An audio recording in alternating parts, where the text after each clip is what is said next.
Livro do profeta Ageu, capítulo de número 2. Depois a gente vai ler Neemias.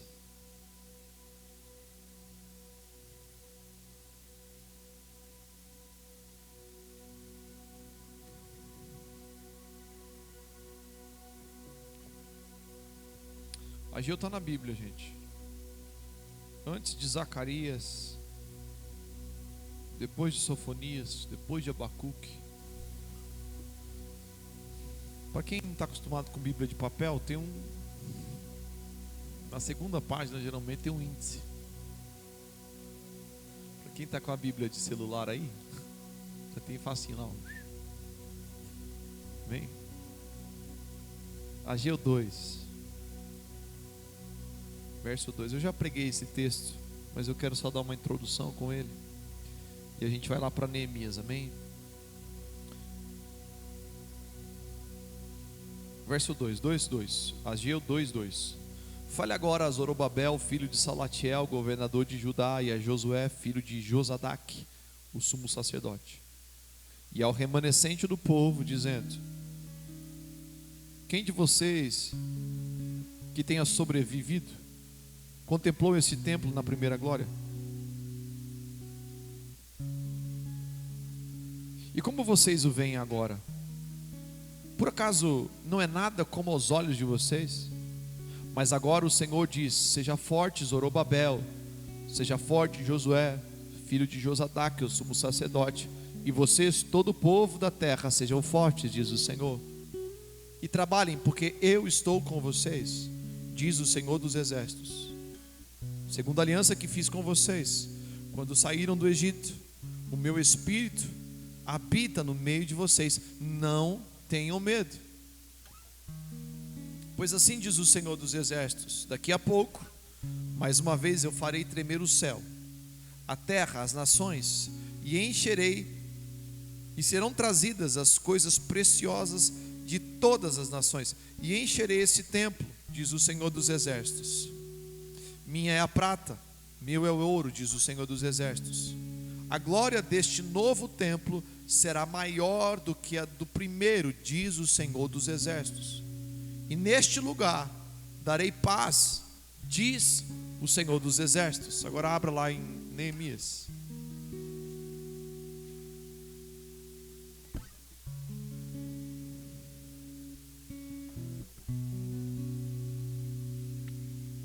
Capítulo de número 13.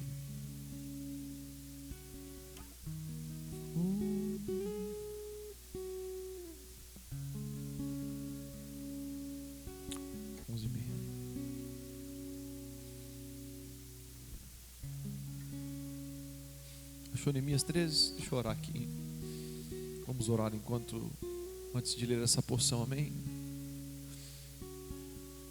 Espírito do Senhor, nós clamamos a Ti agora em nome de Jesus. Espírito do Senhor, eu preciso do Senhor nessa dimensão, Senhor. Fala conosco.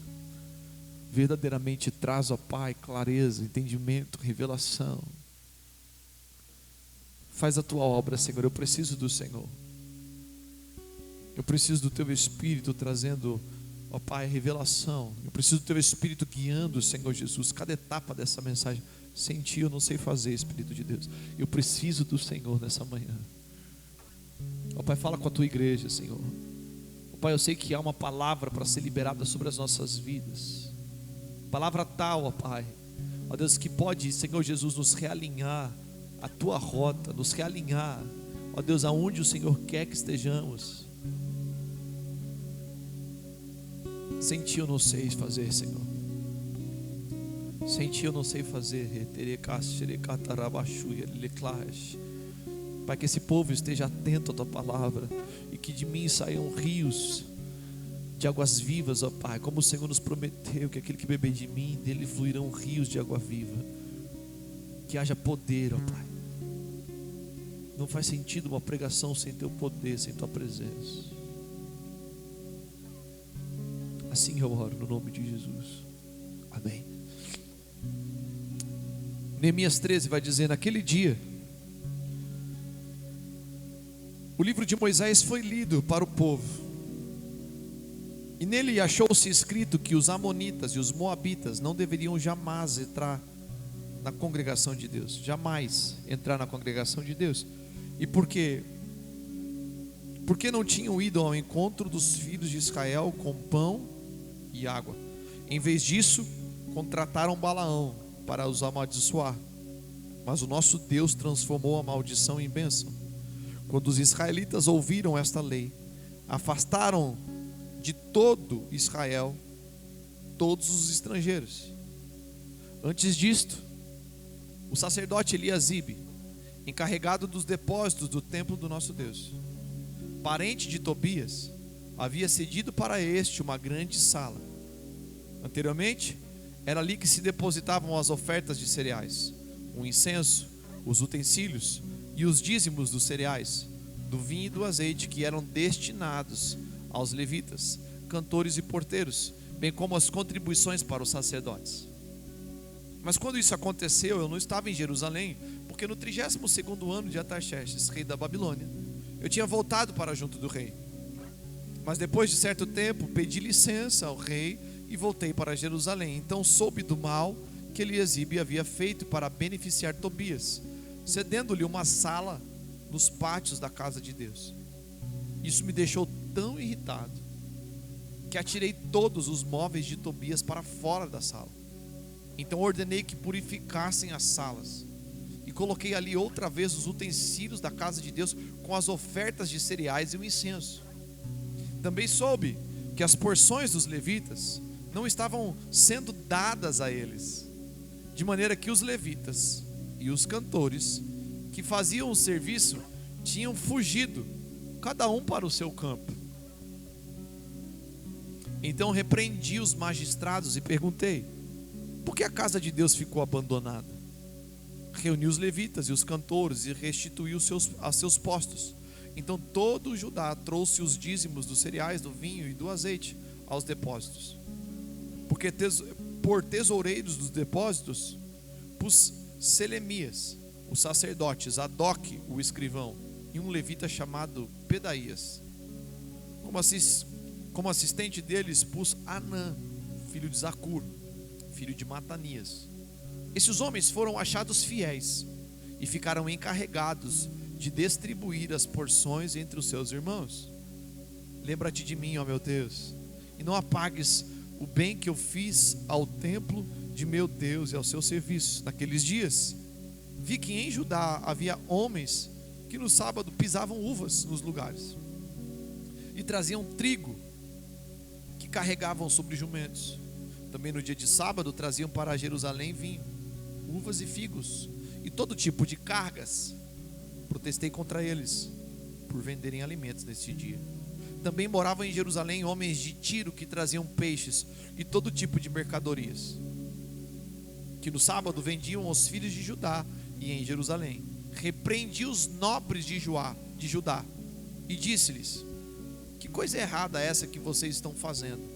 Estão profanando o dia do sábado.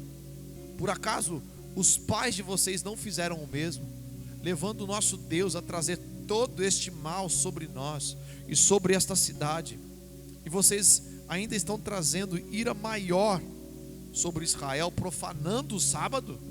Quando os portões de Jerusalém começaram a projetar a sua sombra antes do sábado, ordenei que fossem fechados e determinei que não fossem abertos, a não ser depois do sábado.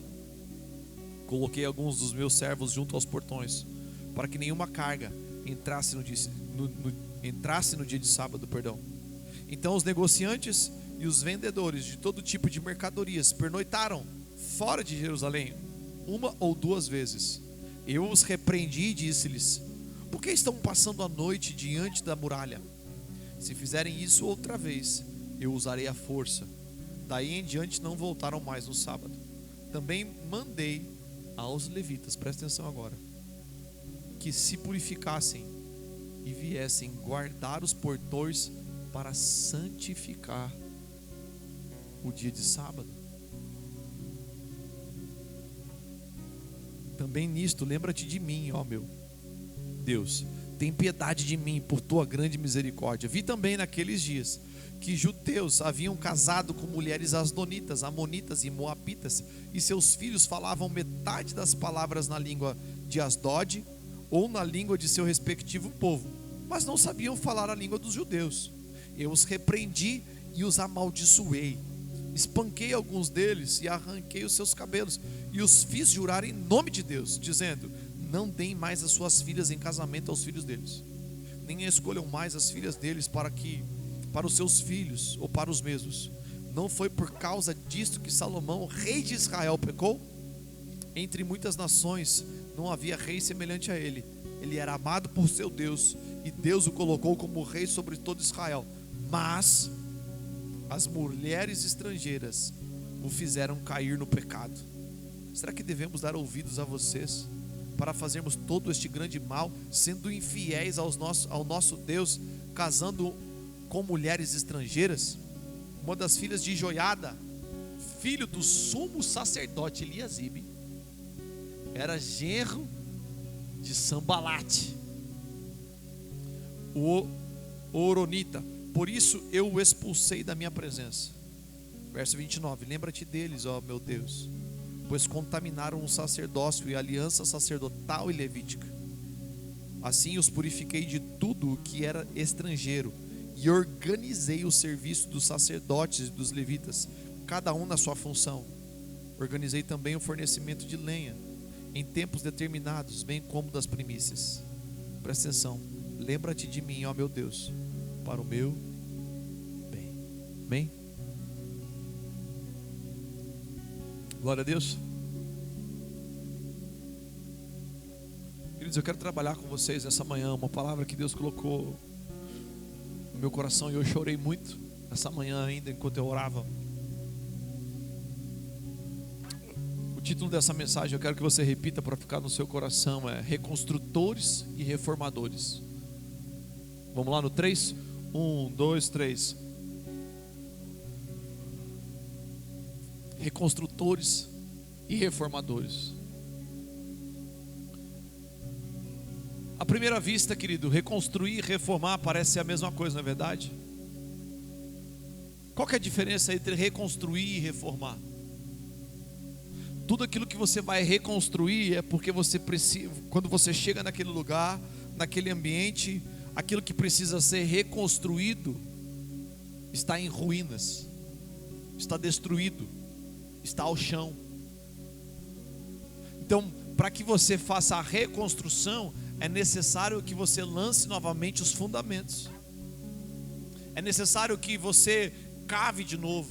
É necessário que você reerga tudo de novo.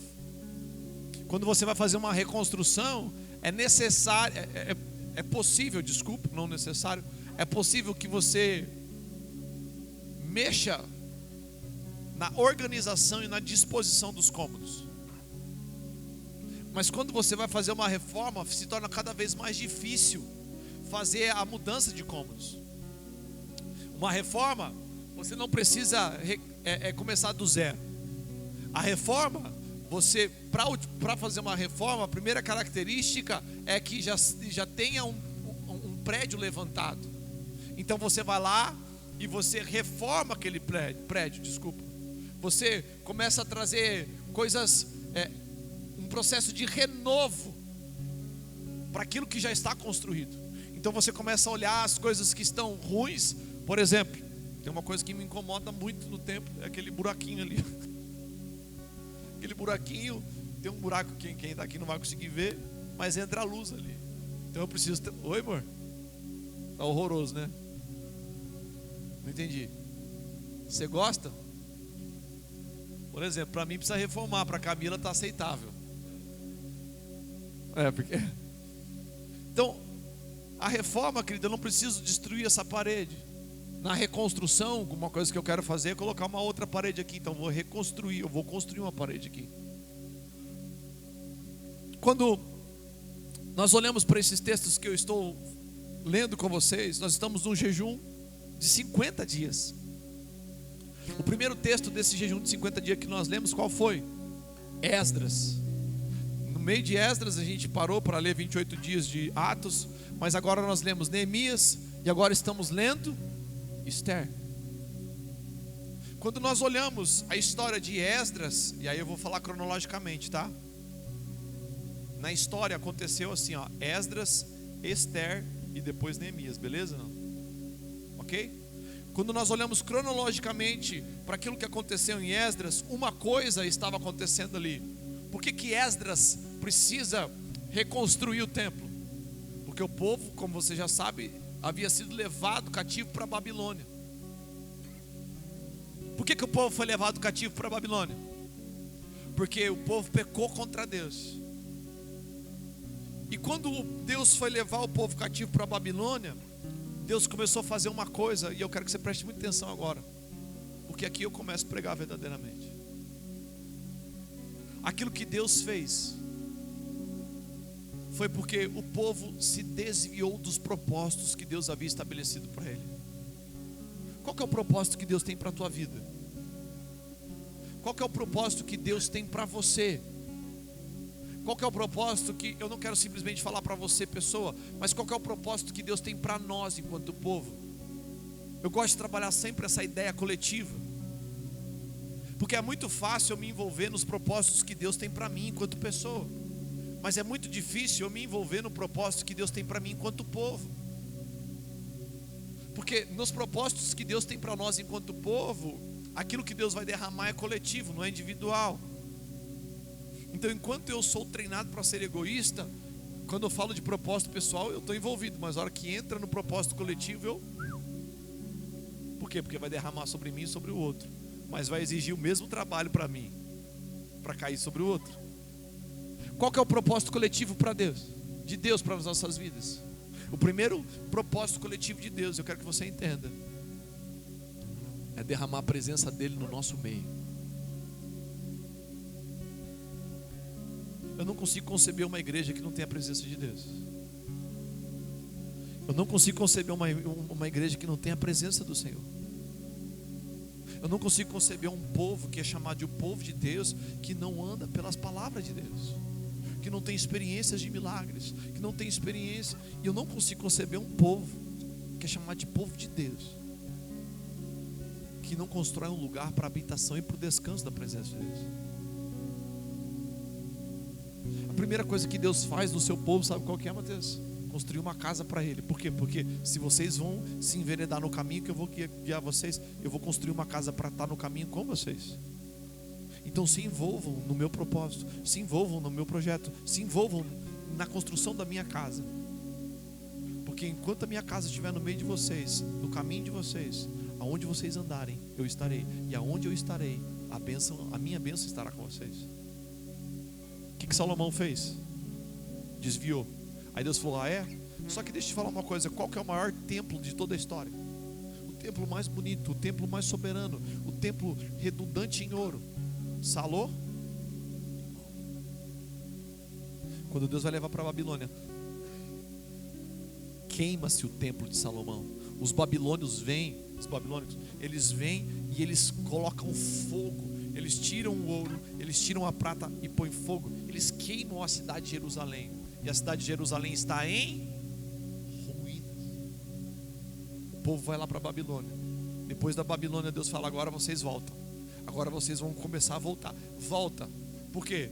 Porque depois de quantos anos? 70 anos. Depois de 70 anos, vocês podem voltar. Vocês perceberam que 70 é um número mágico aqui? Não mágico, desculpa, um número profético. 70 são 10 ciclos de 7 anos. 10 ciclos de 7 anos.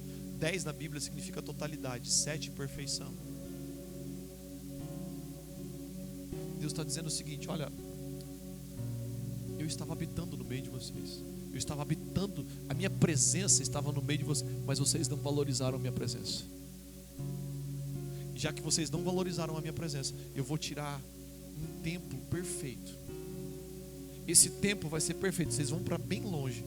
10 ciclos de 7 anos, até que a minha medida esteja terminada. E depois que a minha medida estiver terminada, eu vou colocar vocês de volta. Só que para colocar vocês de volta, eu não vou colocar de qualquer maneira. Eu não vou levantar pessoas comuns para reconstruir e reformar aquilo que eu tenho para liberar nesses dias. Você sabe o que eu tenho sentido, querido? Verdadeiramente, presta atenção em mim aqui, por favor. Eu estou guerreando muito com a atenção de vocês. Você sabe o que eu tenho sentido nesses dias? Eu tenho sentido verdadeiramente nesses dias que o Senhor está levantando uma geração de reconstrutores e de reformadores. Só que eu preciso compreender quais são as guerras, quais são as lutas, quais são as travas que os reconstrutores e os reformadores vão viver, vão enfrentar. Presta atenção aqui. O que são os reformadores e os reconstrutores? Quais são as lutas da reconstrução e da reforma que você vai ter que enfrentar? Você tem que entender o seu trabalho, a nossa missão, a nossa vida. Por quê? Porque se eu não entender o que Deus está me chamando para fazer esse dia, eu não vou conseguir compreender quais são a dimensão do serviço que nós vamos fazer. Aí eu vou ver que Deus levantou uma outra geração para viver de uma outra forma, e eu vou querer ficar vivendo aquela outra geração. Mas Deus, Ele confiou uma missão para essa geração e para você nesses dias. Cara, a primeira coisa que Deus vai fazer é reconstruir. Diga comigo, reconstruir. E reconstruir vai exigir da gente olhar aquilo que nós amávamos destruído. O lugar da presença de Deus estava destruído. Aí Deus pega Esdras com Zorobabel e Josué, e eles voltam, nós lemos lá, e a primeira coisa que o Senhor, quando Ele vai começar nas medidas de reconstrução, sabe qual que é? Não, construa a partir do altar. A primeira coisa que eles voltaram para Jerusalém, Conceição, para construírem, foram o altar do Senhor. Porque não adianta você começar uma reconstrução, querido, se for de uma forma errada. Não adianta reconstruir coisas belas como na época de Salomão, mas perder o coração. Porque se Deus destruiu o que Salomão construiu, é porque no começo Deus aprovou, mas no final Deus rejeitou.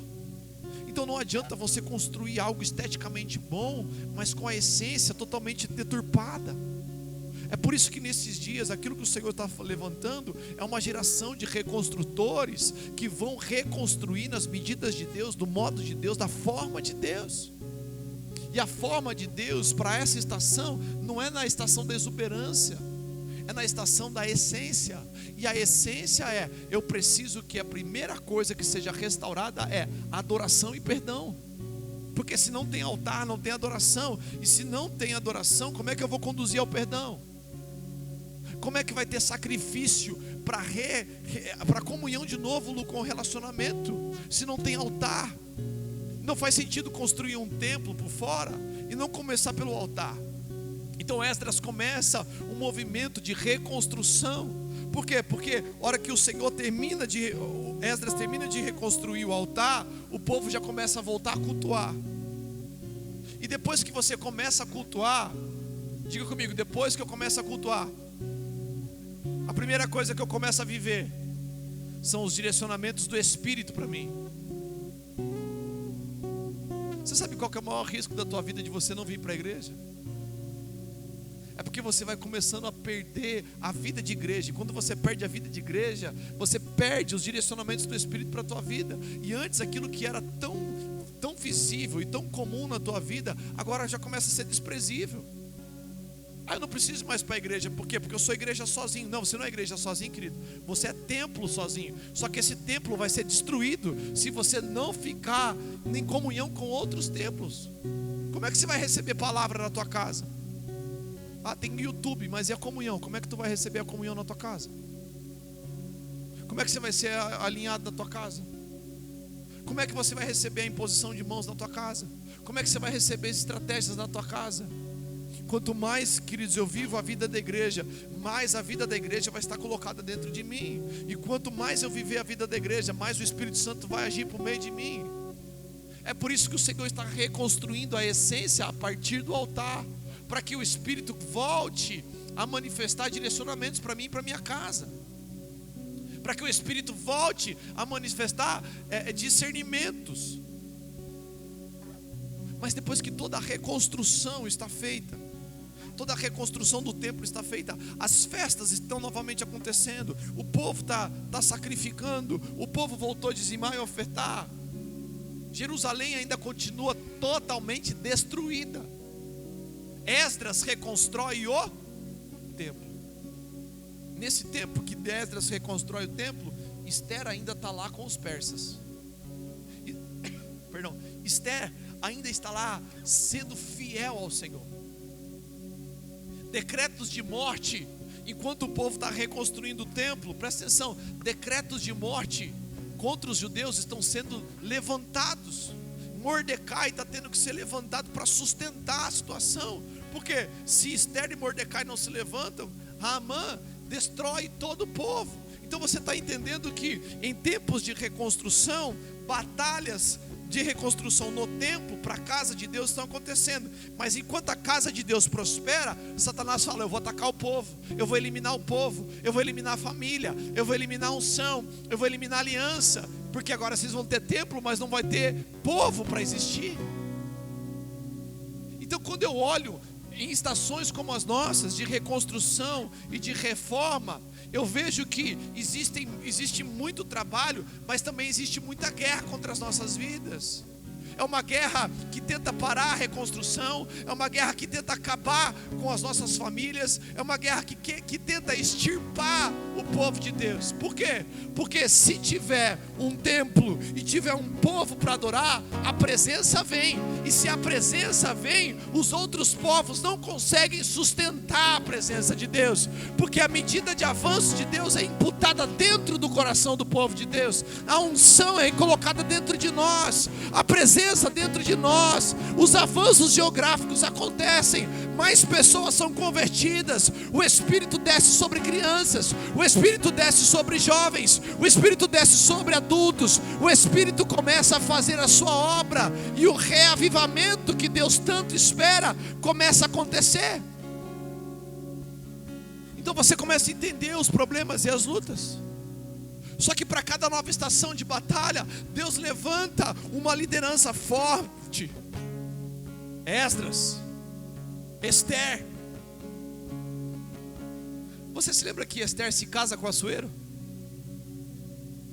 Você sabe que o rei Assuero, ele estava casado com Vasti e ele tinha uma filha, um filho, porque o rei Assuero é o rei Xerxes. Assuero é a posição, Assuero é como se a gente chamasse rei, entende não?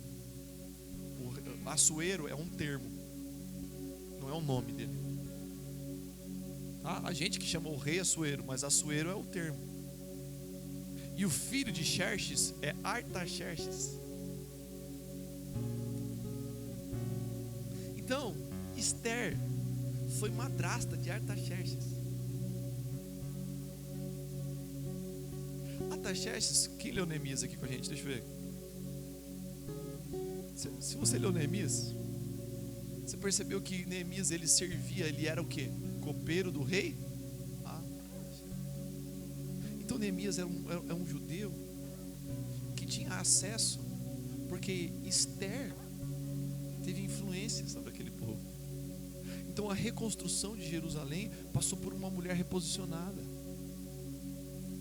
A reconstrução dos muros passa por uma mulher que jejua. Passa por uma liderança de mulheres sadias em Deus. E aí, quando Neemias, o povo está lá reconstruindo o templo, terminou de reconstruir o templo, alguns anos, já foram 2 povos para lá, algum povo volta, já passou Esther, Neemias já está lá na 2ª geração depois de Esther, servindo ao Senhor como copeiro do rei. Ele toma conhecimento, como é que está lá? O povo ainda está miserável, a casa de Deus está lá, mas o povo está miserável. Vamos lá para reconstruir então. Artaxerxes, posso ir? O rei fala, vai lá, reconstrói. E ele sai, o que ele era?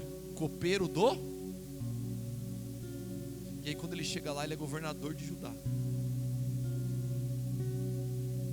E aí você percebeu aqui, esse texto de Neemias, quais são as 4 estações que aconteceu depois que ele termina de reconstruir as muralhas? As muralhas são reconstruídas em 52 dias. Mas o final da história, isso mexeu muito comigo. Eu queria encerrar essa pregação contando 4 pontos para vocês. Quando Neemias chega naquele lugar, a reconstrução do templo está feita. Ele começa uma obra de reconstrução de muralhas. Mas a maior obra de Neemias, presta atenção, não foi uma reconstrução, foi uma reforma.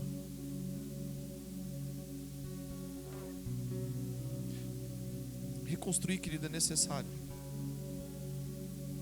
porque você precisa levantar uma estrutura. Mas a reforma que foi feita foi a reforma da religião, foi a reforma do relacionamento, foi a reforma das estruturas do nosso ser para com Deus. Não adianta você construir algo e não ter a sua vida reformada. Não adianta você reconstruir, você ter medidas de avanço e eu começar a olhar as estruturas da nossa igreja aqui.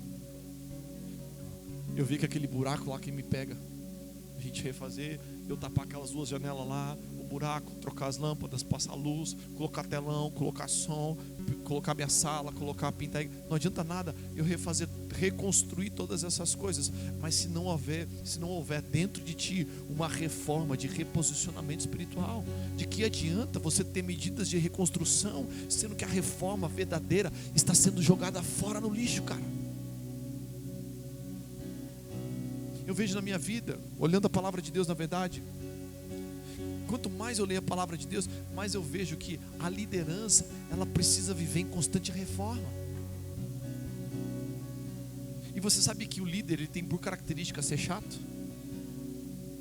Então me ame mesmo sendo chato para com a tua vida, porque parece que eu só me envolvo nos teus problemas.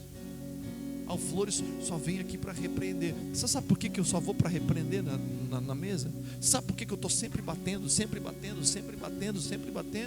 Por quê? Porque talvez eu tenha encontrado na vida de vocês medidas de avanço, de reconstrução, mas a reforma necessária ainda não está aí. Todos os pilares que te aproximam do Senhor e que vão permanecer, que vão permitir vocês viverem medidas de avanço na reconstrução, estão jogados ao léu. Por quê? Porque a gente tende a se esquecer dos decretos, dos juízos e das palavras. Como eu falei no monte, o que eu falei no monte essa semana? Eu falei, olha, a gente gosta das promessas, mas a gente se esquece dos decretos. Deixa eu te falar uma coisa, se você é o tipo de gente que só se relaciona com a promessa, mas esquece os decretos, Deus tira a promessa. Porque para o Senhor compensa você estar relacionado com a palavra. Ele não quer dar algo para você que vai te tirar dele. Quando eu olho para a vida de Neemias, eu vejo algo fundamental. Ele era copeiro do rei. Deus está levantando reconstrutores e reformadores, cara, que não têm as capacidades necessárias para fazer as obras. Os reconstrutores e os reformadores de Deus são homens e mulheres de coração dispostos e que amam a presença dEle e amam o povo dEle. Neemias se propôs a jejuar só de ficar sabendo que o povo estava em desgraça, de que a cidade que Deus ama estava destruída, de que o templo estava reconstruído, mas a cidade que armazena o templo estava totalmente desfeito e os irmãos dele estavam em necessidade. Quem que Deus levanta para reconstruir aquilo que é projeto dele? Não são os capacitados, são os comprometidos. Você é capacitado ou você é comprometido? Posso te dizer uma coisa? Uma das coisas que mais me chateiam aqui na igreja é que tem muita gente capacitada, mas geralmente os capacitados estão descomprometidos. Eu não estou falando com um ou com o outro. Na verdade, o reino de Deus hoje em dia está assim. O reino de Deus tem muita gente capacitada, mas não tem comprometimento. Deus não constrói com os capacitados, Deus ele constrói com os comprometidos. Deixa eu te falar uma coisa, quantos construtores Deus poderia levantar, mas Ele levanta o copeiro. O que o copeiro faz, gente? Lidar com o vinho. O cara bebia o vinho do rei.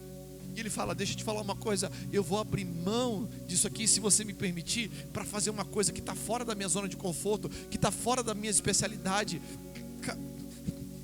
Eu não vou chegar lá na onde Deus me levantou para falar assim: deixa eu te falar uma coisa, cadê os governadores aqui da terra, porque eu quero servir vinhos para vocês. Por quê? Porque da onde eu vim, eu servia vinho, então a minha especialidade é servir vinho. Não, ele chegou a olhar e ele falou assim: ó, o que está precisando aqui para reconstruir aquilo que Deus está fazendo? Aonde a necessidade? Está fora da minha zona de conforto, mas está sobrando comprometimento. Está fora da minha zona de habilidade, mas está sobrando empenho. Gente, por favor, se você não se envolveu em Neemias, vá ler. Durante 52 dias ele não tirou a roupa do corpo. Durante 52, ele não tomou banho, cara. Por quê? Porque eu não posso ter descanso, eu não posso ter conforto enquanto o lugar da presença não tem conforto, enquanto o lugar da presença não tem descanso. Aonde? Enquanto aquilo que protege esse ambiente não estiver terminado, como é que eu vou me propor a descansar? Enquanto todo mundo tá com medo. Por quê? Porque eu estou fazendo isso aqui e está todo mundo falando: ó, vai cair, essa construção não é boa, esse muro, as raposas vão soprar e vão cair. Deixa eu te dizer uma coisa, eu vou continuar comprometido. Está todo mundo falando: eu vou matar, eu vou destruir, mas eu vou continuar comprometido. Por quê? Porque o meu comprometimento vai acima da minha capacidade, vai acima do meu sentimento, vai acima das minhas próprias questões. E sabe o que ele faz? Ele assume para ele, amor, duas funções. Durante os 52 dias, quando começou a vir as afrontas, quando começou a vir o espírito de Sambalate, Tobias, o espírito de Sambalate, eu falo de espírito, mas aqui são pessoas personificadas. Sambalate, o desanimador, Tobias, o desanimador. Sabe o que eles falavam? Neemias estava lá construindo, ele falava assim: ó, não vai dar certo, vai dar tudo errado. E o povo começou a ficar desanimado. Não, isso aí não vai prosperar não, cara. Aí a hora que eles viram que as primeiras fileiras já estavam postas ao redor de toda Jerusalém. Cara, não era um muro de igreja não, é um muro de uma cidade que vai cercar a cidade. A hora que eles viram que ela já estava a meia altura, eles começaram a levantar exércitos para destruir. Aí sabe o que Neemias falou? Vamos fazer o seguinte: todo mundo que está trabalhando agora vai trabalhar do lado de dentro da muralha. Vamos construir do lado de dentro. E todo mundo que está trabalhando, a partir de hoje, vai construir da seguinte maneira: a pá numa mão e a espada na outra. Porque enquanto eu construo, eu estou apto para a guerra. Para de falar que está cansado. Para de falar que não está dando tempo para construir e adorar o Senhor. Para de falar que não dá tempo de você construir para Deus e construir para você mesmo. Para de falar assim: nossa, mas eu vou ter que abrir mão da minha vida para estar na igreja. Eu vou ter que abrir mão da minha vida para o reino progredir. Deixa eu te falar uma coisa: o principal é que o reino de Deus avance. Não é a igreja unidade da fé não, querido. É o reino de Deus. E para isso Deus vai ter que te dar dupla jornada. Deus vai ter que te dar dupla função. E é por isso que ele levanta Neemias, que vai estar dizendo: vocês estão cansados? Eu vou dizer uma coisa: eu estou contigo nesse cansaço, mas estou contigo nessa construção. Eu sou o primeiro a ter a pá na mão e a espada na outra. Eu estou aqui para construir, mas estou aqui para guerrear. Eu estou aqui para edificar, mas também estou aqui para ir para a batalha. Vamos adiante, vamos para cima. E depois que ele termina de reconstruir todas as coisas, sabe o que ele faz? Reconstruir, agora vamos reformar. Deixa eu te dizer uma coisa: qual é a obra que você começou e você terminou ela e você falou: pronto, fiz a minha parte? Eu comecei essa obra aqui, agora tá bom. Nananina não, querido. A reconstrução, ela visa um propósito: armazenar a reforma. Deus reconstrói as estruturas para que as reformas possam ter lugar para serem hospedadas. Deus, você sabe, eu fiquei olhando, gente, Vitão, você contou? 1, 2, 3, 4, 5, 6, 7, 8, quantos deu? 24 adultos. Quantas crianças? 8. Dá quanto isso? 32. Sabe quantas pessoas cabem lá na igrejinha? 40. Precisa de um templo desse tamanho? Não cabia lá? E por que o Senhor nos trouxe para cá? Por que o Senhor nos faz reconstruir tudo aquilo que nós estamos vivendo aqui? Por que não deixar lá naquele templinho pequenininho, bonitinho, gostosinho, que nós já colocamos lá 50 mil reais lá dentro? Por quê? Eu vou te explicar o porquê, querido. Porque lá eu ficava sem dormir para saber se estava chovendo ou não. E o dia que veio 50 pessoas que não cabiam lá e estava chovendo, como é que a gente fazia? E o tempo da comunhão, que lá não dava para ficar todo mundo apertado. Então deixa eu te falar uma coisa: o Senhor nos conduz para um lugar maior. Não é para que a gente venha se orgulhar disso aqui, é para que isso aqui possa hospedar aquilo que Deus tem para fazer aqui. Então Ele reconstrói para reformar, Ele reconstrói para poder hospedar a reforma. E qual é o âmago daquilo que Deus quer fazer? É a reconstrução, sim, mas o âmago é a reforma. E a reforma visa por 4 princípios.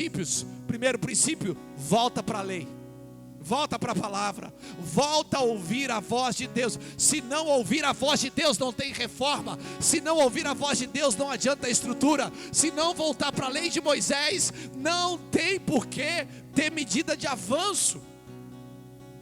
Neemias 13.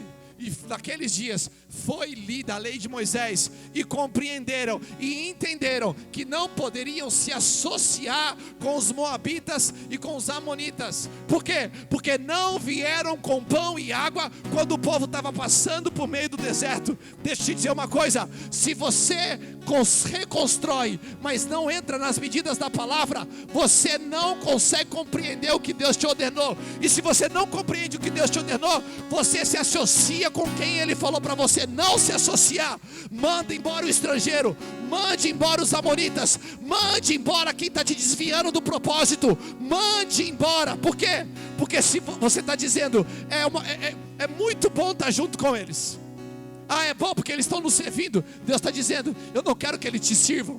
Eles estão querendo servir agora, porque vocês estão na promessa. Eles estão querendo se associar agora, porque vocês estão no lugar que eu te trouxe. Mas lá atrás, quando você estava no deserto, eu falei para eles te darem pão e água, e eles rejeitaram. Rejeitou meu povo? Eu rejeito. Rejeitou minha aliança? Eu rejeito. Para de querer se associar com aqueles que estão te desviando do propósito. Propósito não é só prosperidade, não. Propósito é permanência no caminho. E o caminho é o caminho do Evangelho, querido. Nossa, pastor, você está pregando muito Antigo Testamento, está fora? Não estou fora, não. Você sabe o que o meu Senhor e o teu Senhor falou? Naquele dia farei distinção entre os que são e os que não. Que graça é essa que tu está pregando? Que está toda errada essa gracinha aí. O Senhor está dizendo, eu vou fazer com que a minha bênção alcance os aliançados. Então volte para a presença, porque se você voltar a ler a palavra, se você voltar a conhecer as minhas leis e os meus estatutos, ela vai guiar as suas alianças. Ela vai guiar. Mande embora o estrangeiro. Vira para a pessoa que está do seu lado e fala assim, manda embora o estrangeiro.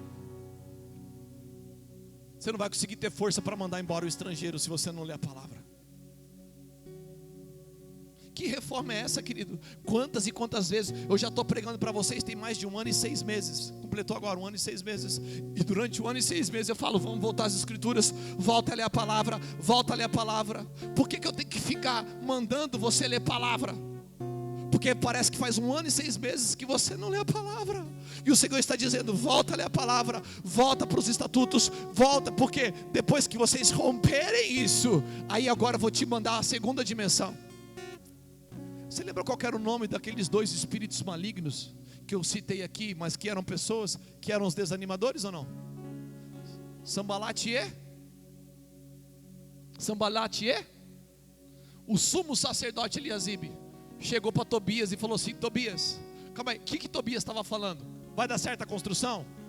O que Tobias estava falando? São rebeldes. O que Tobias estava falando? Olha, vocês estão mal, não vai dar certo isso não, não é verdade não? Então durante todo o tempo em que está sendo reconstruído, Tobias está amaldiçoando. Mas depois que está construído, o que Tobias fala?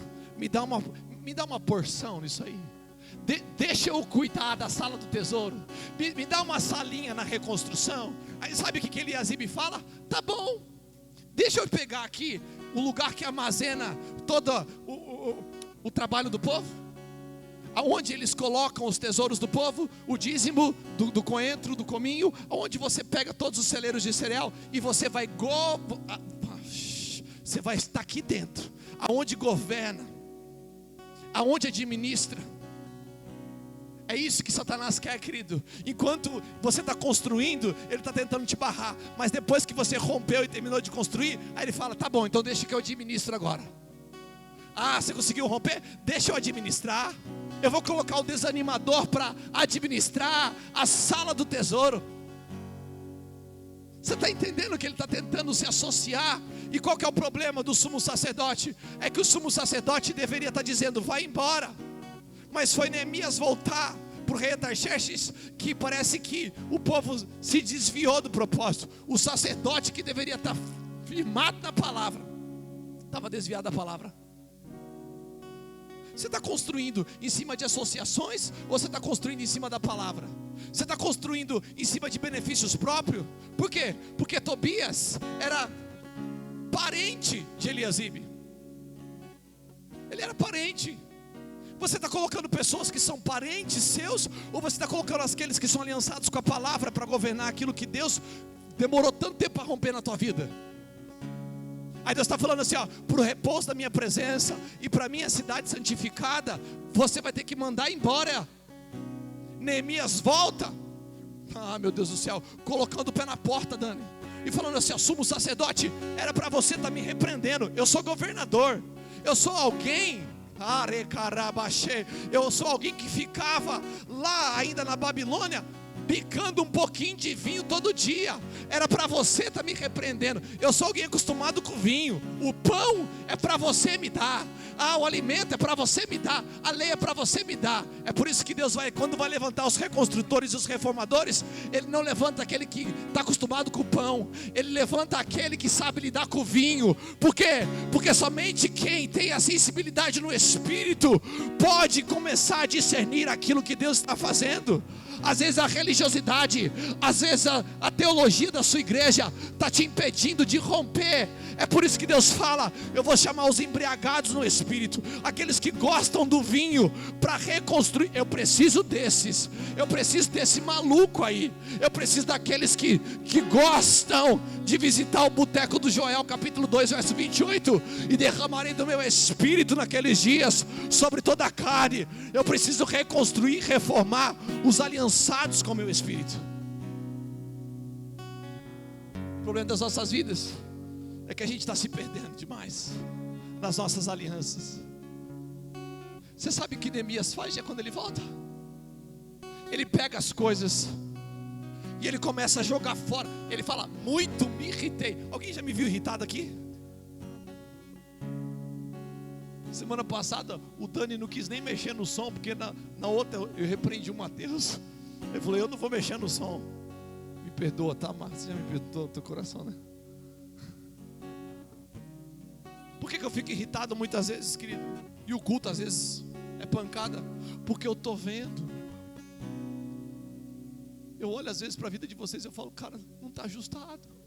Tem palavra, tem aliança, não está ajustado. O que precisa fazer para ajustar? Aí Deus vai lá e levanta os irritados. Porque você fala, você prega, não adianta. Então, já que não está dando certo, então deixa eu falar uma coisa: eu vou ter que virar as mesas. Eu vou ter que fazer um chicote para virar a mesa, cara. Vamos virar a mesa. Porque se virar a mesa parece que entende. Aí ele pega Tobias e expulsa Tobias. Aí ele fala: cadê os sacerdotes? Aonde estão os sacerdotes? Os sacerdotes tiveram que sair do templo. Mas por quê? Porque Tobias tomou conta. O desanimador tomou conta. Então é o seguinte: manda embora Tobias, traz de volta os aliançados. Manda embora o desanimador, traz de volta os comprometidos. Manda embora aqueles que não vão trazer perdão para o povo, e traz de volta aqueles que estão fundamentados. Por quê? Porque eu preciso reformar a espiritualidade do povo. A partir dessa reforma o povo prospera. A partir dessa reforma o povo avança. A partir dessa reforma a presença vem. Você sabe o que Neemias estava fazendo? Reconstruindo o caminho, para que depois de um tempinho, um silênciozinho profético pudesse anteceder a vinda do Messias. Mas uma reforma é necessária. Não adianta você parar na reconstrução. Não pare na reconstrução, avance para a reforma. A reforma é a reforma do teu ser, é a reforma da religião, é a reforma do relacionamento. Avance nas medidas de profundidade em Deus. Não pare na estrutura. Eu vou fazer uma aliança com vocês aqui hoje. Eu vou continuar sendo chato no casamento de vocês. Eu vou continuar sendo chato nas medidas de reforma. Eu vou continuar colocando dedo na ferida até o último dia da minha vida. Porque eu não sou apenas um reconstrutor, eu sou um reformador, querido. E a minha função é te colocar no caminho da palavra de Deus. Cara, a hora que ele terminou, eu fico imaginando Neemias. Meu Deus do céu, eu sei que eu já passei do tempo, mas hoje é meu aniversário, você vai deixar? Eia, o que é isso, cara? Acabou a reforma do templo, é? Eu trouxe os levitas de volta. Por que vocês não estão guardando o sábado? Por que vocês estão profanando? Por que vocês estão trazendo negócio para o dia que não é para ter negócio?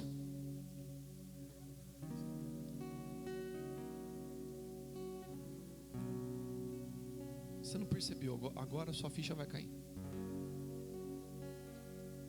Ele reformou primeiro o coração do povo, palavra. Depois ele reforma o templo, o âmago do templo. Por quê? É de dentro para fora. Depois do templo, ele reforma a cidade agora. Porque se você não ajustar as medidas internas de cada um de vocês, como é que vai servir o Senhor? Se a vida está totalmente desnutrida de palavra, como é que vai entregar para o Senhor? Como a vida está desnutrida de palavra, o templo está desviado. O templo está desviado, aquilo que é santo está desviado. E como aquilo que é santo está desviado, a cidade está desviada. Então o desvio da cidade é porque eu e você não estamos tão profundos como deveríamos estar.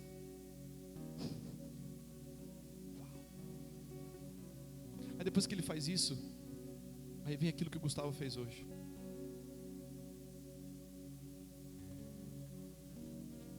Santifica o muro. Porque eles estão pecando naquele ambiente. É naquele ambiente que eles estão pecando. Santifica o muro. Cara, você não sabe como você foi a resposta de Deus hoje, cara. Quando eu te vi assim, ó, ele lá no... Eu não sei o que te levou lá. Talvez se você não for orar nem por aquilo que Deus me pediu, talvez Deus te mandou ir lá orar por qualquer outra coisa que tenha a ver com você. Mas você foi resposta para casa hoje. Porque o Senhor está falando, precisa santificar. E eu estou santificando a igreja, purificando e consagrando daqui para lá. Quando eu vi o Gustavo lá, o Senhor está dizendo assim, ó, olha, eu estou colocando os meus anjos para que ao entrarem sejam santificados. E você sabe o que está acontecendo com a nossa igreja? É como uma propagação do som. Ela sai do epicentro e ela está começando a fazer esse movimento agora. São movimentos que vão começar a alcançar as medidas maiores. São umas medidas de um pouquinho mais de avanço. Só que existe uma última medida: as alianças, os casamentos. O povo fez. Você vê que é tudo aliança? Desaliançado com a palavra, desaliançado com o templo, desaliançado com a lei, desaliançado com a estrutura, desaliançado com o casamento. Casaram-se com outras. Qual que é o problema de se casar com mulheres que não são cristãs? É que os filhos vão falar metade da língua judia e a outra metade da outra língua. Pastor, é só uma língua. Não é só uma língua. Aprenda uma coisa: todas as vezes que Satanás quer tirar a identidade do povo, Satanás mexe na língua do povo. Tipo essa linguagem neutra, todes, ele, elo. Isso é uma tentativa das trevas de tirar a identidade. Ele vai destruir a tua identidade. Ele vai acabar com a tua identidade. Os filhos dessas mulheres, elas primeiro, diz o texto, eles já não falavam mais a língua hebreia. A identidade de Deus está na palavra. Ele deu a palavra dele, ele deu a língua dele.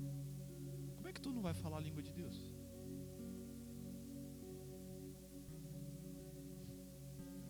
estou falando que você tem que falar hebraico.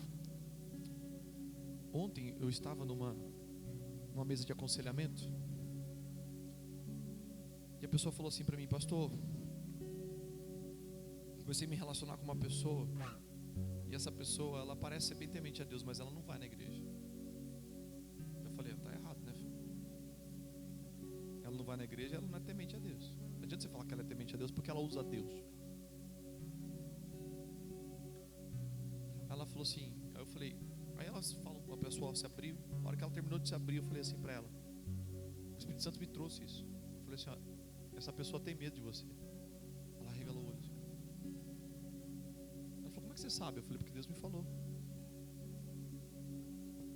E ela falou assim: pastor, essa semana ela me disse, essa pessoa me disse: eu tenho medo de você. E começou a se relacionar agora. Ela falou: você sabe por que ela falou que ela tem medo? Porque eu falo com ela, ela não entende.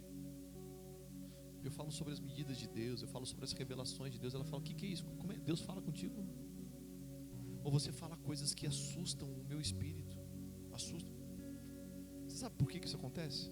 Porque essa pessoa que estava começando a se desviar um pouquinho para tentar se relacionar com outras, ela fala a língua de Deus. Você sabia que a gente tem um linguajar diferente?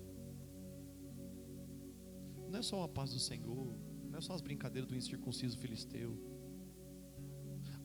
A gente tem uma língua diferente, a gente tem um dialeto diferente, a gente tem uma conversa diferente. Aquilo que nos move tem propósito, tem sentido, existe uma linguagem diferente. Aí tu vai conversar com quem não entende essa língua. O problema é que você vai gerar filhos que ora entendem a língua, ora não entendem. Ora vai para o ventre da mãe, ora vai para a essência do pai. Manda embora o estrangeiro. Eu os repreendi. Corta a aliança. E no final de tudo ele fala: Senhor, lembra-te de mim para o meu bem. Quais são as 4 dimensões que o Senhor quer restaurar você? Primeira, a reforma da palavra na tua vida. Não adianta você reconstruir nada se não tem reforma da palavra. Segundo, refaça as alianças de forma correta. Terceiro, volte a priorizar verdadeiramente as leis e os decretos. Por fim, reveja as suas alianças. Fica de pé em nome de Jesus para a gente orar.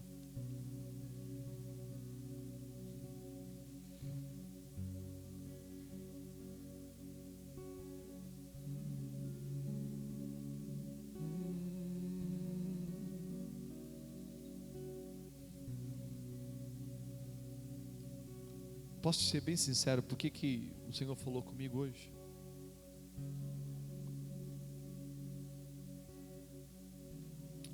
Eu estava muito mal. Eu estava muito mal de sempre ser constantemente chato com muitas pessoas. Eu gosto de pregar do Espírito Santo. Eu gosto de falar de projetos. Mas o Senhor ele falou assim comigo, ele falou: Felipe, aceita a tua identidade. Aceita quem eu te criei para ser. E eu te criei para ser um reconstrutor e um reformador, cara. Aceita a igreja que eu te dei. Aceita ela. Aceita que você é um profeta. Aceita rápido. Porque quanto mais cedo você aceita, querido, eu fico com medo de que as pessoas às vezes não fiquem na igreja por eu ser profeta. Você escuta o louco, você escuta o maluco. Você acha que é confortável para mim? Pastor quer acolher. Eu sou um profeta, mas eu sou um pastor. O meu coração quer acolher todo mundo, cara. Meu coração quer um culto entendível. O pastor quer um culto entendível.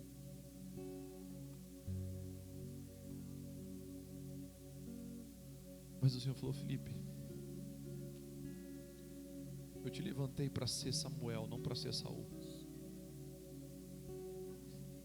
Sabe qual que é a diferença de Saul e Samuel? Um é rei e o outro é profeta. Os dois têm espada. Deus falou para Saul: vai lá e mata Agag. A espada do rei se relacionou com o povo. A espada do rei viu a medida de avanço da guerra que eles conseguiram dos amalequitas e não matou Agag. Aí Samuel, que é o profeta que Deus falou, Deus usou Samuel para falar: mata Agag. Escutou os bois de Agag, escutou crianças, escutou mulheres. E Samuel sobe e fala para Saul: eu não mandei você matar Agag, as crianças, os bois, eu mandei você eliminar tudo. Aí Saul, o rei, fala assim: mandou, mas eu matei já todos os homens. Aí eu peguei e consagrei os bois para o Senhor. Eu fiquei com as mulheres e com as crianças. Aí Samuel fala: nananina, você não fez bem cumprindo metade da minha ordem. É para eliminar esse cara. Aí ele fala: tá bom. Aí Deus fala assim: eu vou cortar você do meu reino. Eu vou levantar alguém que tem no meu coração. Ele fala: pelo amor de Deus, não faz isso. Fala: tá bom. De Saul para Samuel: tá bom, mas ofereça um sacrifício comigo diante do povo. Você sabe o que ele está dizendo? Vem cá, Gu. Fica aí, só aqui. Imagina que o Gustavo é o cara que tem 1 milhão de seguidores no Instagram agora, tá? É o cara que mais tem relevância para todo mundo. O que Saul fez,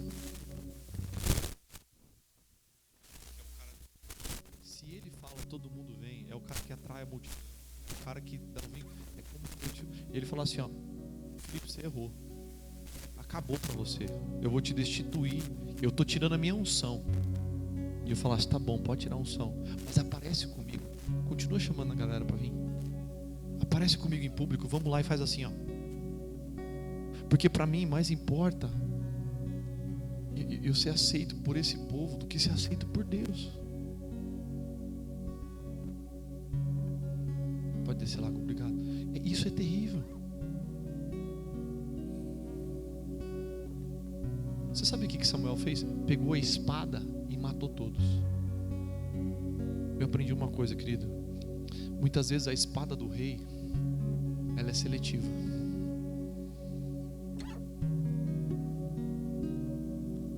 A espada do rei vai passar em coisas que Deus manda até metade, mas ele vai poupar aquilo que me beneficia.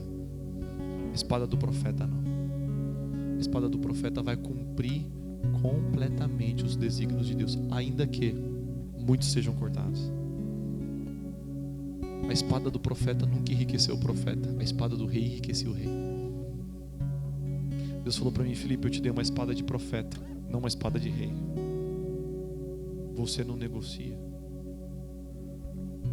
Não conte às pessoas, não tenha medo. Por quê? Porque eu vou fazer. Eu estou trazendo as pessoas.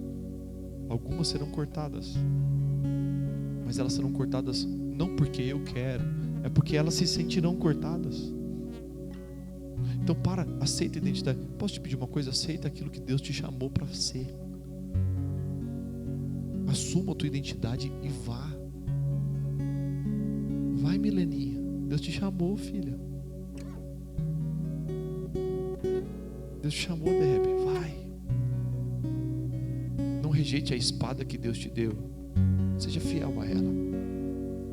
Deus falou muito comigo hoje, eu preciso terminar dizendo isso. Ele falou: Felipe, você é um reconstrutor. A sua fidelidade é reformar esse povo constantemente até o último dia da tua vida. Você vai perder pessoas, você vai ganhar pessoas, vai ter medidas de avanço, medidas de retrocesso, mas é melhor você ficar bem comigo do que ficar bem com Saul. Entre perder o povo e ganhar a mim, ou ganhar o povo e perder a mim, quem que você escolhe? O que você escolhe? Vamos reformar a presença, para a presença, vamos ser reformados. Baixe sua cabeça, feche seus olhos. Amor, pode chamar lá.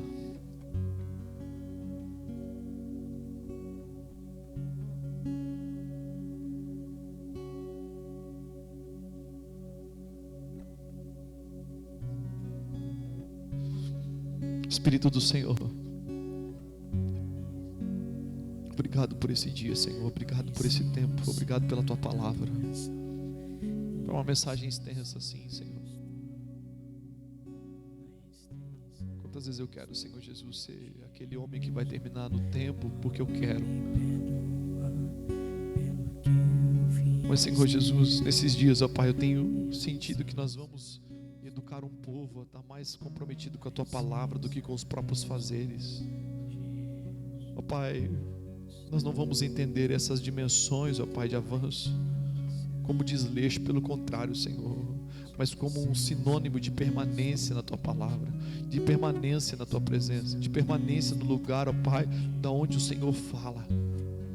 Tudo que nos importa, Pai, como eu preguei aqui, ó Pai, é reformar a Tua palavra dentro de nós, deixar que a Tua palavra nos reforma dentro de nós, Senhor. Ó Pai, não adianta reconstruir se não for para reforma. Então perdoa-nos, ó Espírito de Deus, por toda e qualquer inconsequência da nossa vida. Ó Pai, começa a trazer respostas para os nossos interiores, ó Pai. Essas respostas, ó Pai, que vão, ó Pai, trazer sim mandamentos, respostas de discernimento. Ó Pai, esse povo reconstruiu uma cidade, um templo, sem conhecer a Tua lei. No 13º capítulo foram ler a lei. Trabalharam tanto tempo sem a Tua palavra. Ó Deus, por isso que trabalharam, Senhor Jesus, ainda aliançados. É por isso que o sacerdote que deveria estar lá, Senhor, se comprometeu com a liturgia, mas não se comprometeu com a palavra. Ó Pai, nós não somos daqueles que são comprometidos com a liturgia. Nós somos comprometidos, ó Pai, com os Teus decretos, com o Teu mover para esses dias. Ó Pai, mas o mover pelo mover, ó Deus, só faz sentido quando ele gera mudança, quando ele gera atitude. Ó Pai, a primeira atitude, aliança que vamos firmar nessa manhã é a atitude, Senhor Jesus, de estarmos completamente imergidos na Tua presença, lendo a Tua palavra, não por ordem, mas, ó Pai, porque compreendemos a necessidade que temos. Somos necessitados da Tua presença. Espírito do Senhor seja conosco nessa manhã. Ó Pai, nos faz, ó Deus, mandar embora os Tobias da vida. Ó Pai, aqueles, ó Pai, que nunca quiseram construir nada com a gente, mas depois de que está tudo construído, Senhor Jesus, querem governar, ó Pai.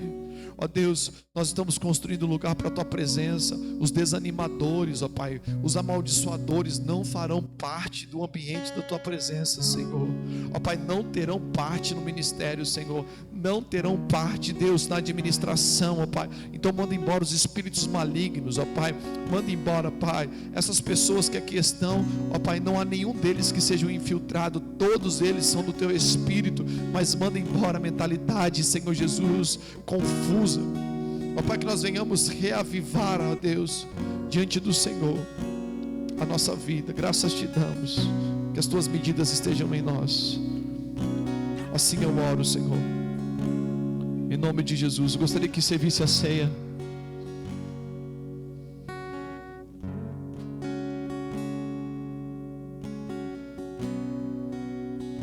Nós já vamos partir para o final. As crianças têm só uma apresentação rápida.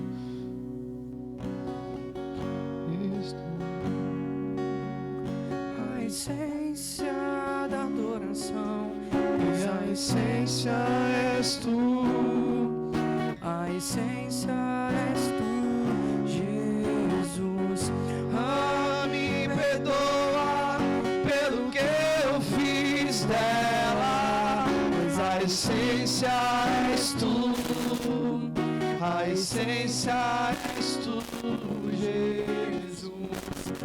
Estou voltando à essência da adoração, pois a essência és Tu, a essência és Tu, Jesus. Me perdoa pelo que eu fiz dela, pois a essência és Tu, a essência és Tu, Jesus.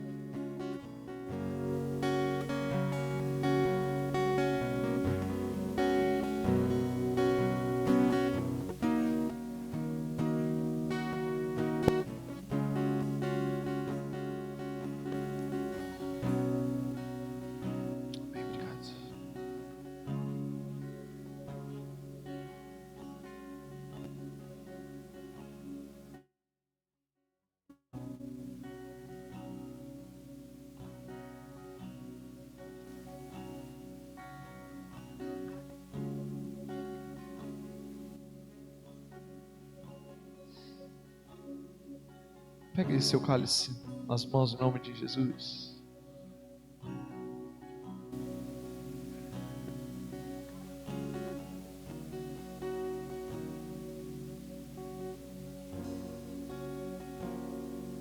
Chegada a hora, Jesus se pôs à mesa e os apóstolos estavam com ele.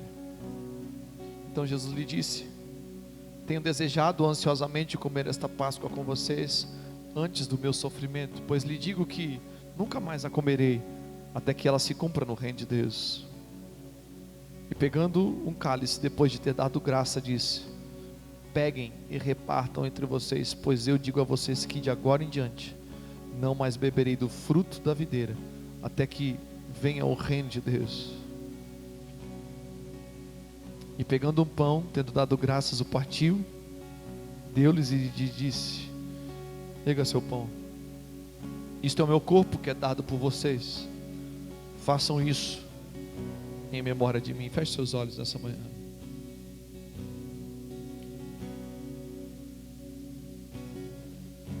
O Senhor tem nos pedido, querido, o pedido de Cristo para a tua igreja é um só: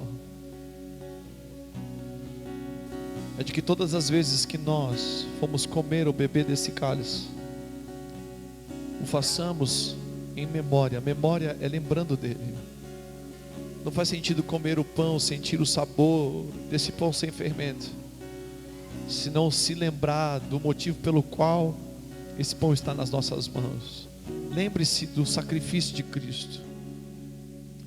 Lembre-se do versículo que diz: e o castigo que nos traz a paz estava sobre ele, e por suas pisaduras nós fomos sarados. Senhor, obrigado, ó Pai, porque o teu sacrifício nos trouxe vida eterna, Senhor. Muitos, ó Deus, seguem deuses com D minúsculo, dos quais esses deuses não, ó Pai, podem fazer, ó Deus, muito além do que exigir adoração. Nós temos um Deus, ó Pai, que não apenas, ó Pai, exige que estejamos debaixo dos teus decretos, mas nós temos um Deus que se fez homem e subiu no madeiro, ó Pai, para assumir a nossa posição. Ó Pai, um Deus que se entregou por aqueles que são seus. Um Deus que, ao firmar uma aliança, Senhor, firmou uma aliança por meio da entrega, Senhor. Uma aliança em medida de entrega, Senhor. Nós estamos debaixo de uma aliança em medida de entrega, Senhor. Obrigado por isso. Bendito seja o Senhor. Graças te damos. Coma do pão e seja grato ao Senhor nessa manhã, em nome de Jesus.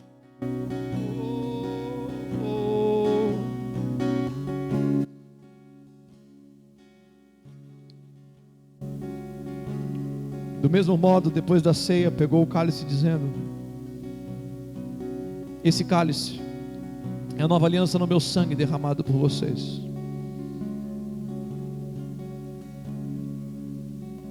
Pega o seu cálice nessa manhã, como sinal de gratidão e devoção. Tenha a compreensão e o pleno entendimento de que nós não estamos com uma bebida na mão.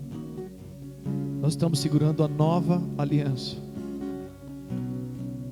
O objeto da aliança do crente, querido, não é uma aliança colocada no dedo, é o sangue colocado no nosso ventre. O Senhor é um Deus que coloca o sangue no nosso ventre. Ele decidiu colocar esse sangue no âmago das nossas vidas.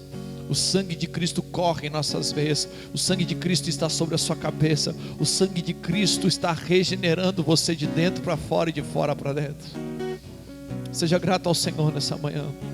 Obrigado, Cristo, pelo teu sangue. Obrigado, Deus, pela dimensão da nova aliança que é dado, ó Deus, por nós. Obrigado, Pai, porque o teu sangue foi vertido não parcialmente, Deus, não um terço naquela cruz, mas o Senhor, ó Deus, despejou todo o teu sangue como sinal de compra. Graças te damos. Graças te damos. Troque com alguém o cálice e diga: eu tenho parte com você no corpo de Cristo. Eu tenho parte com vocês no corpo de Cristo. Beba do cálice. Não. Eu tenho parte com você no corpo de Cristo. Eu tenho parte com você no corpo de Cristo. Beba e seja grato, em nome de Jesus.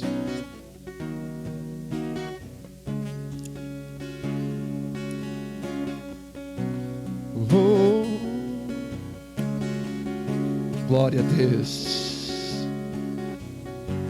Estou voltando à essência da adoração, e a essência és tu. A essência és tu, Jesus. Ah, me perdoa pelo que eu fiz dela, pois a essência és tu. Aleluia. A essência. Liga sua mão, quem vai ficar pro churrasco? Deixa eu ver. Todo mundo vai? Todo mundo vai? Glória a Deus, então. Vocês vão ficar, né? Vão. Tá bom. Querido, rapidinho, sente-se e coloca aí no seu lugar. Nós temos aí uma apresentação para o Dia dos Pastores. Se você precisa ir, pode ir, tá? Oi? Ah, então tá bom. Vou me acostumar com isso, tá, gente? Prometo. Tá bom, Dani? Tá liberado fazer próximos anos sempre.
Senhor, igreja,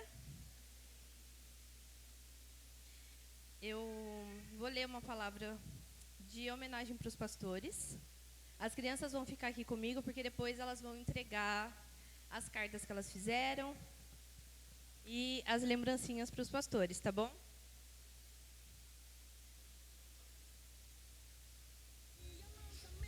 Hoje, nossas crianças acabaram de nos lembrar de uma verdade preciosa. Deus cuida do seu povo através dos pastores que Ele mesmo escolheu. Vivemos dias em que muitas vezes valorizamos aquilo que é visível, mas esquecemos de honrar aqueles que estão constantemente cuidando de vidas, orando por famílias, ensinando a palavra e permanecendo firmes na missão que Deus lhes confiou. A Bíblia nos ensina em Hebreus 13:7, lembre-se dos seus líderes, que eles falam a palavra de Deus. E é exatamente isso que estamos fazendo hoje. Estamos lembrando, honrando e agradecendo vocês. agradecendo pelas orações feitas quando ninguém estava vendo, pelas lágrimas derramadas por amor à igreja, pelos conselhos, pelas palavras de direção e pela perseverança nos dias fáceis e também nos dias difíceis. Pastores não apenas pregam mensagens, eles ensinam o caminho, apontam para Jesus, ajudam a formar famílias, fortalecem casamentos, restauram corações e conduzem vidas à presença do Senhor. E hoje queremos dizer algo simples, mas muito sincero.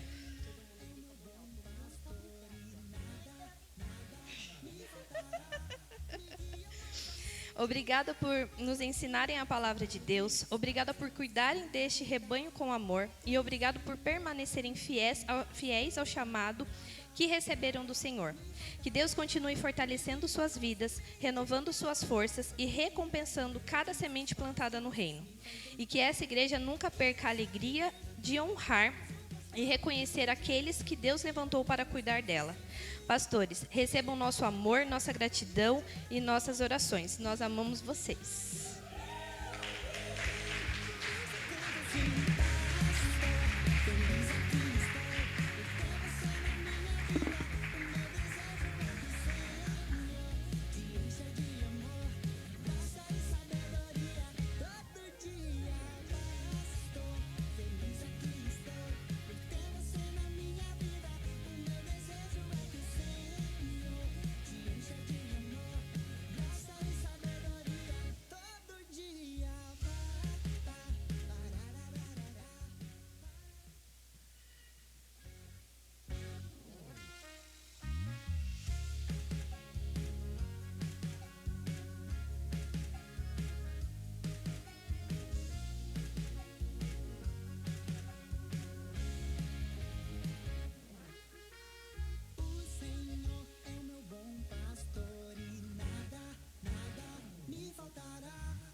Graças a Deus. Amém, queridos. Vamos ficar em pé, encerrar o culto.